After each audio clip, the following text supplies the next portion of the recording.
It was supposed to be the trip of a lifetime. I wanted to spend time with Ella, my wife, and our kids, Lily and Max, away from the distractions of work and school. We needed to reconnect, and this road trip seemed like the perfect way to do it. We packed our essentials into the old station wagon, filled a cooler with sandwiches and snacks, and set out on what I had envisioned as a leisurely journey through the heart of the country. The plan was simple: drive during the day, stop at roadside attractions, and find a cozy little motel each evening. We'd take our time, soak in the scenery, and rediscover what it felt like to just be together as a family. The first few hours felt almost magical. The kids played I Spy from the backseat, pointing out cows and deer in the fields. Ella flipped through a dog-eared road atlas she insisted on bringing, even though we had GPS, saying it felt more authentic. I had the radio tuned to an oldies station, the windows down so we could feel the warm summer breeze. Everything about that afternoon seemed perfect, but as the sun dipped below the horizon, painting the sky with vibrant shades of orange and pink, a feeling of unease crept in. It started when I noticed a black sedan in the rearview mirror. At first, I thought nothing of it. The roads out here were isolated, but not completely deserted. Someone else might just be heading to the same tiny town up ahead. Still, the car's behavior struck me as odd. It stayed a consistent distance behind us, never passing, never slowing, never taking any of the turnoffs. Ella must have sensed my tension, because she put her hand on my arm and asked if everything was okay. I shrugged it off, telling her it was probably just a coincidence. But then I tried a little test. I slowed down, hoping it would pass us. Instead, the sedan slowed, too. When I sped up, it did the same. Ella's grip on my arm tightened. "Do you think they're following us?" she whispered. The kids, sensing our unease, fell silent. My mind raced through all the possibilities. Maybe it was someone lost, unsure of where to go. Maybe it was just a fellow traveler heading in the same direction. But the way it mimicked our every move was unsettling. I couldn't shake the feeling that something was wrong. The road stretched on in front of us, endless and empty. The thought of stopping for the night suddenly felt much more daunting. Eventually, I decided we needed to confront whatever was happening. I signaled and pulled over to the shoulder, my heart pounding. If they were following us, they'd pull over too. But they didn't. Instead, the sedan's headlights grew brighter as it picked up speed, passing us in a blur of blinding light. Then it was gone, swallowed by the darkness ahead. We sat there in the quiet, unsure what to do next. The sound of the engine idling was the only thing breaking the silence. I debated whether we should continue on to the next town or turn back, but the road behind us was just as empty and lonely as the one ahead. Finally, we agreed to press on. At least if we made it to a town, we could find other people, maybe even some answers. The next few miles were tense. Every shadow seemed to move. Every rustle of leaves outside felt like someone approaching. The kids huddled close, and Ella kept glancing nervously at the side mirrors. When we finally saw the glow of a town's lights in the distance, I could feel a collective sigh of relief. But then we saw it, the black sedan. It was parked in front of the only motel in sight, as if it had been waiting for us all along. My stomach turned. I pulled into a gas station a block away and parked under the harsh fluorescent lights. "What do we do now?" Ella asked, her voice trembling. I didn't have a good answer. Leaving wasn't an option. We were too far from the last town, and there was no guarantee we'd find another motel before morning. Staying in the car all night seemed equally dangerous. The only choice left was to confront whoever was in the sedan. I told Ella and the kids to stay put, locked the doors, and started walking toward the motel. Each step felt heavier than the last. The sedan's windows were tinted, and I couldn't see inside. I stood a few feet away, trying to calm my nerves, when the driver's side door creaked open. A man stepped out, not the threatening figure I'd imagined, but an older gentleman, his face lined with worry. "I'm sorry," he said, his voice shaky. "I didn't mean to scare you. I lost my headlights a few miles back, and I didn't know what to do. I was too scared to drive alone, so I followed your lights. I thought, maybe you could help." Relief flooded through me.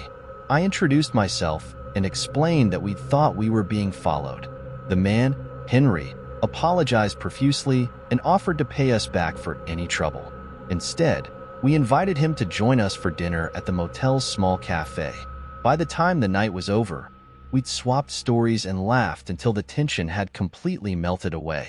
The next morning, we said our goodbyes to Henry and continued our trip. We never saw him again, but the experience stayed with us. That encounter reminded me of how easily fear can distort reality, and how sometimes the people who seem the most suspicious are just lost and looking for help. When you think about it, how often do we jump to conclusions based on fear? Could it be that we overlook moments of connection because we let suspicion cloud our judgment? And what would happen if we approached those situations with a little more understanding, a little more trust? Stepping into the crumbling remains of the old asylum felt like crossing into another world.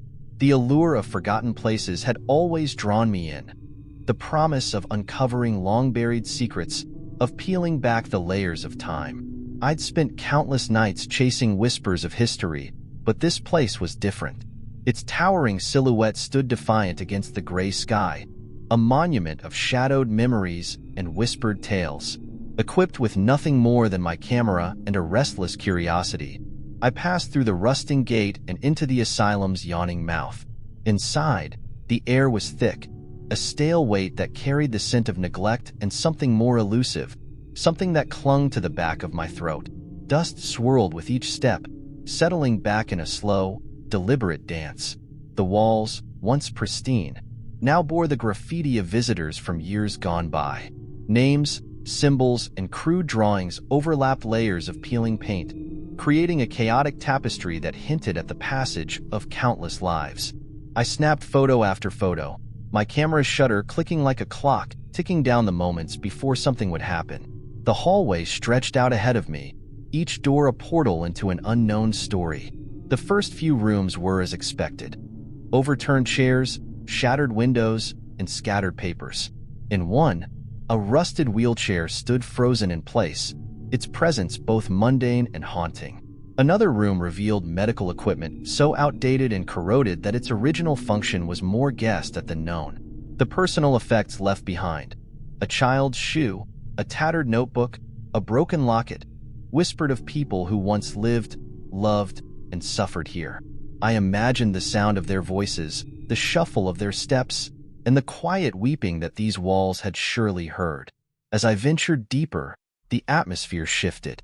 The oppressive silence became something almost alive, pressing in around me. It was then, in a hallway shrouded in shadows, that I heard it, the faintest shuffle of footsteps. I froze, my heartbeat quickening. It wasn't the deliberate tread of another explorer, nor the harmless scurry of an animal. This sound carried weight, purpose. I turned slowly, scanning the darkness behind me, but there was no one. My pulse thundered in my ears, and I forced myself to keep moving, each step heavier than the last. Further in, the whispers began. At first, they were so soft I thought I was imagining them. A faint murmur, words too garbled to understand, floated through the still air. My grip tightened on my camera, now feeling more like a fragile barrier than a tool. I told myself it was nothing, just my imagination running wild. But the whispers grew louder. They seemed to come from nowhere and everywhere at once, weaving around me in a chilling symphony.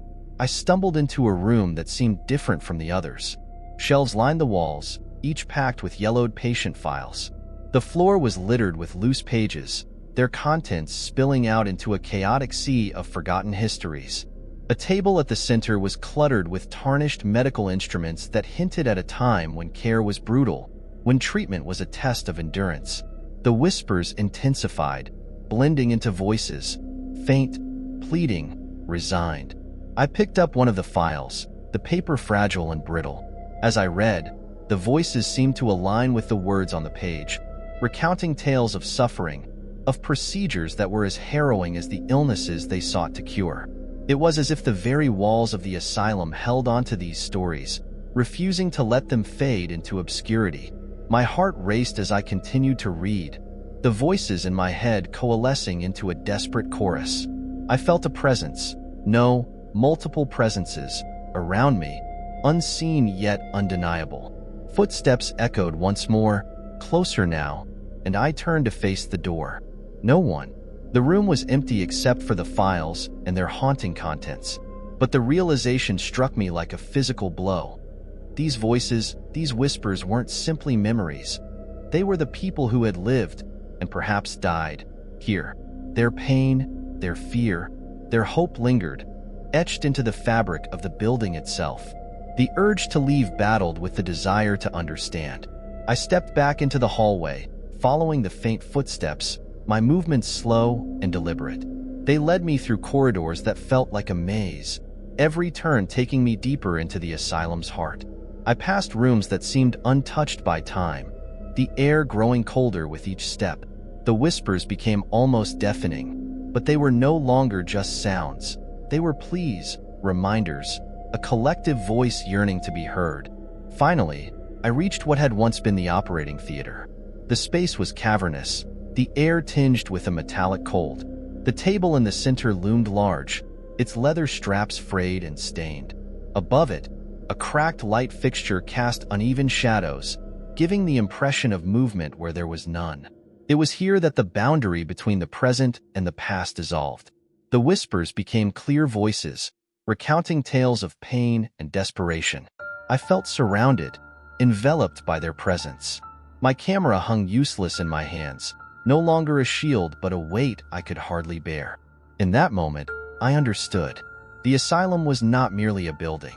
It was a monument to the forgotten, a vessel that carried the echoes of countless lives. The whispers, the footsteps, the chilling sense of being watched. They were all fragments of the people who had been here, their stories refusing to be silenced. They weren't trying to frighten me. They were trying to be remembered. When I finally emerged from the asylum, the first light of dawn was creeping over the horizon. The terror of the night gave way to clarity, and I realized how profoundly the experience had changed me. What began as a simple exploration of decay had turned into something much deeper, a connection to the past, a reminder of the humanity that lingers even in the most desolate places. As I drove away, I couldn't shake the feeling that I carried a piece of the asylum with me, a burden of stories that now had a voice, and I couldn't help but wonder, what other forgotten places, what other whispered tales were still waiting to be discovered? The excitement was electric as we loaded up the car, anticipation buzzing in the air. It had been weeks since any of us had truly unplugged, and now we were finally on our way. A weekend at a secluded cabin deep in the woods felt like the perfect antidote to our urban lives. It wasn't just about escaping the noise and stress of the city. It was about reconnecting with each other, with nature, and with ourselves. My wife, Ella, and our two close friends were equally eager for the change of pace. The cabin, with its rustic charm and remote location, seemed like it would offer exactly what we needed: peace, quiet, and maybe a bit of adventure. None of us could have imagined the nightmare we were driving straight into. The road trip itself started out as a dream. The scenery changed slowly from crowded highways and cityscapes to winding roads bordered by towering pines. Every mile further into the forest brought a deeper sense of calm. We sang along to old playlists, swapped stories, and felt a growing excitement as the last vestiges of civilization fell away. By the time we finally pulled up to the cabin, the sun was beginning its descent, casting a golden glow over the clearing. The building stood there like a picture from another era, its wooden walls weathered but sturdy, the large porch welcoming us with the promise of cozy evenings and laughter-filled nights. That first night was everything we'd hoped for. The four of us cooked a simple dinner over the cabin's wood stove, the rich smell of roasted vegetables and seasoned meat filling the space.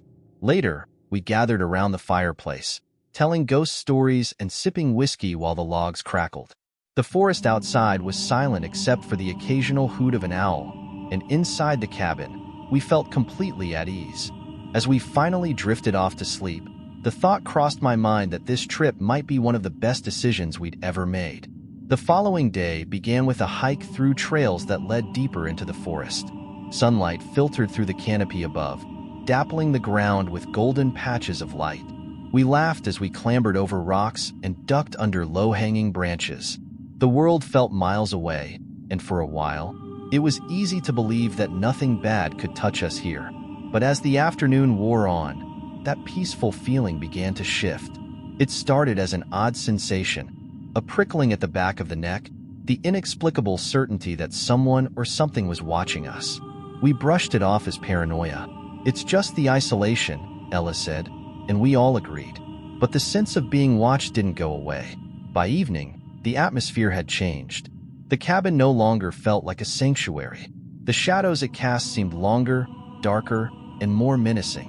And then we found them. Newspaper clippings stuffed into a drawer that had been jammed shut. The pages were yellowed, their edges crumbling. But the words were clear. Years ago, a family had rented this very cabin for a weekend getaway, just as we had. They had been found brutally murdered, the perpetrator never caught.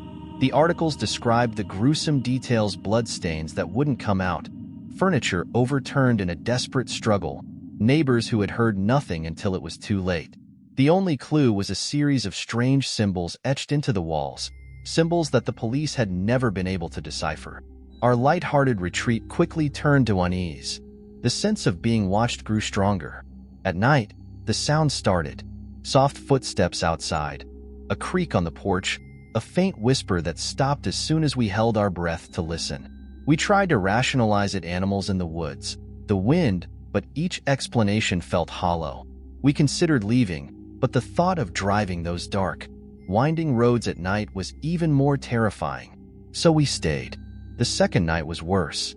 The whispers were louder, and they seemed to come from inside the cabin. We took turns checking the rooms, opening closets, and peering into the dark corners. But we never found anything. The tension between us grew. Every noise became a potential threat. By the third night, no one was sleeping. We sat in the living room, the fire reduced to embers, clutching makeshift weapons: a fireplace poker, a heavy flashlight, a kitchen knife. Our nerves were frayed, and we were ready to flee at the first light of dawn. But dawn didn't bring relief. Instead, it revealed something even more chilling. Around the cabin, in the soft earth, were footprints. Not boot prints or the rounded marks of animal paws. These were barefoot human tracks, large and small, circling the building. Some led off into the woods, but most just stopped abruptly, as if whoever made them had vanished into thin air. Panic gripped us. Whatever was out there wasn't just watching. It was waiting. In desperation, we packed our bags, deciding to cut the trip short. As we threw our belongings into the car, we heard a low, guttural growl that didn't belong to any creature we could name. It came from the woods, deep and resonant, and then it was gone. No one wanted to talk about it. We just climbed into the car and drove, the tires kicking up gravel as we sped down the dirt road. We didn't stop until we reached the highway. Even now, back in the safety of our city apartments, the experience lingers.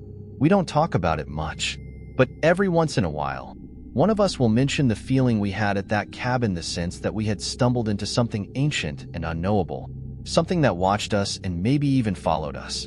We tell ourselves it was just our imagination, but deep down, we know it wasn't. So here's the question that still haunts us. What would have happened if we'd stayed just one more night? Moving into my first solo apartment should have been a thrilling milestone, a moment of independence and self-discovery. The building was charming, if a little weathered, and my neighbors seemed polite, though distant. The early weeks passed without incident, filled with the usual routine of unpacking, decorating, and finding my footing in this new city. For the first time in years, life felt full of possibility. Then the letters started arriving. At first, it was a simple note, hand-scrawled on plain white paper: "Welcome to the neighborhood." No signature, no indication of who sent it. It was almost quaint, something from another time. I tacked it to my fridge and thought no more of it. But the notes kept coming. Their tone shifted. They knew things about me, personal details no one in this city could possibly have known: my favorite childhood snack, the nickname my brother gave me, even the title of the book my grandmother used to read to me. With every letter, I felt the boundaries of my private life crumble. Then came the gifts. A first edition copy of that same childhood book, long lost during a family move. A pendant identical to one my grandmother gave me years ago, which I thought had been gone forever. The familiarity of these items made them feel almost intimate, but they carried a chilling undercurrent. Someone had access to parts of my past I hadn't shared. Not here, not with anyone. It was as though my memories were being plucked from my mind and handed back to me, gift wrapped in unease. I reported the letters and gifts to the police. I wanted answers, but the officers were sympathetic yet non-committal. There was no direct threat, they told me. No actionable crime. They advised me to be careful and stay alert, as if those platitudes would help me sleep at night. The letters kept coming, each one more unsettling than the last. "Why don't you respond?" one demanded. "I'm doing all this for you." They were angry now, demanding. It wasn't long before I noticed subtle changes in my apartment books out of order, furniture shifted an inch or two, doors left open that I knew I'd closed. The realization hit me like ice water. Someone had been inside. I installed new locks, a deadbolt, and a security camera in the hallway. None of it stopped the letters. The camera footage revealed no intrusions, no shadowy figures slipping in and out. It was as though my stalker moved like smoke, leaving no trace except the fear curling in my gut. I began to dread the sound of the mail slot creaking open. Every envelope carried a piece of me, stolen and returned in the form of words that grew increasingly unhinged. One night, as I lay in bed listening to the usual hum of the building settling, I heard the unmistakable rustle of paper sliding under the door. My chest tightened, my breath caught in my throat. This letter was different. "It's time we meet. I can't wait any longer." A surge of panic overtook me. I called the police again, this time begging them to send someone, anyone. When they arrived, they examined the letter and finally started taking my case seriously. They dusted it for fingerprints, promising to analyze every shred of evidence. Meanwhile, I began my own search for answers. I scoured the letters for clues, trying to decipher the writing style, looking for an overlooked detail that might give me a lead. The break came when I noticed a faint watermark on the stationery. Following that clue led me to a local boutique stationery shop. The owner, initially reluctant, softened when I explained what I was going through. He remembered selling the paper a special, limited run to a man a few months earlier. The buyer was nondescript, medium height, average build, but with a distinctive scar down his neck. It wasn't much, but it was something. Back home, I pored over my security footage. My camera had never captured anyone entering my apartment, but it did catch someone in the hallway, a figure who matched the shopkeeper's description. He lingered by my door several nights in a row, always just outside the camera's full view. I brought this evidence to the police and finally, they had enough to go on. The investigation revealed that my stalker was a former tenant of the building. His obsession began when he found an old box of letters and keepsakes mine, left behind in a storage unit after a family move. The items became his portal into my life, each artifact feeding his fixation until he felt he knew me, until he believed we shared something real. The letters, the gifts, the intrusions, it was all his twisted way of forging a connection. The police issued a restraining order, and the man was eventually taken into custody. He was remanded to a mental health facility, where I hope he receives the care he so clearly needs. With his presence gone, the letters ceased, and my apartment became mine again. In the months that followed, I found strength in building connections with my neighbors. Simple gestures like exchanging hellos in the hallway or lending a hand with groceries. These small acts of community, which I'd once taken for granted, became my anchor. They reminded me that even in isolation, I wasn't truly alone. My first apartment was no longer a place of fear. It was home. It was supposed to be another peaceful escape, just me and the woods, my sanctuary away from the city's relentless pace. I thought I'd find tranquility in the vast wilderness of that remote national park, surrounded by ancient trees and whispering winds. I craved solitude, a chance to lose myself in nature's beauty, but the forest had other plans. Looking back, I should have known better than to stray from the marked trail. I thought I was well prepared, but nothing could have readied me for the secrets I would uncover. Secrets that would haunt me long after I found my way out. My journey had always been about seeking peace, but it turned into something else entirely. By the time I stumbled upon that unmarked grave, hidden beneath moss and shadow, I realized the forest had its own stories to tell, stories far darker than I could have imagined. At first, It seemed like just another overgrown clearing, the kind I'd passed countless times on previous hikes. But as I stepped closer, I saw the stones forming a rough, uneven circle. In the center stood a wooden cross, weathered and leaning. It wasn't the grave itself that stopped me in my tracks, though. It was the footprints. Fresh impressions in the damp earth led away from the grave, but none led toward it. I stared at those prints, my heart hammering, my mind scrambling for a rational explanation.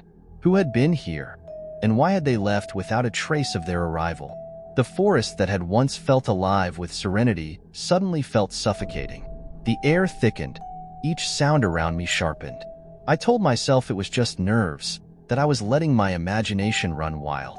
Still, I couldn't shake the unease that settled over me like a heavy blanket. Despite the warning bells going off in my mind, I followed the footprints. I told myself I just wanted to understand. But deep down, I think I already knew I'd crossed into something I shouldn't have. The deeper I went, the stranger the forest became. The shadows seemed to stretch longer, the trees looming taller, their branches twisting unnaturally. The vibrant greens and browns dulled into lifeless shades of gray. A cold breeze crept through, making my skin prickle even under the warm sunlight. By the time I noticed the sun dipping lower than I'd anticipated, I realized I'd been walking for hours. And now, I had no idea how to get back. As night descended, the once familiar wilderness transformed into a labyrinth. Every rustle of leaves set my nerves on edge. Every distant snap of a twig felt like a deliberate step in my direction. I found a tree to huddle beneath, my sleeping bag and small fire offering meager comfort. I told myself I'd figure things out at first light, that everything would seem clearer in the morning. But the night refused to pass quietly. The first time I heard the whispering, I thought it was the wind. Then I realized there was no breeze. The whispers were faint at first, like soft murmurs carried from far away. But as the hours dragged on, they grew louder, closer. They weren't words I could understand, just a low, unintelligible murmur that made my heart pound and my hands tremble.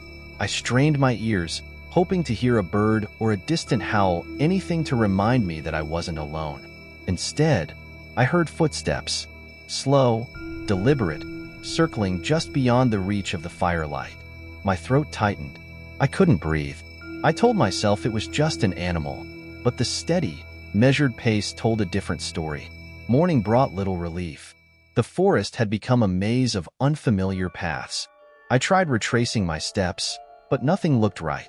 The landmarks I remembered, fallen trees, boulders covered in moss, were gone, as if the forest had shifted overnight.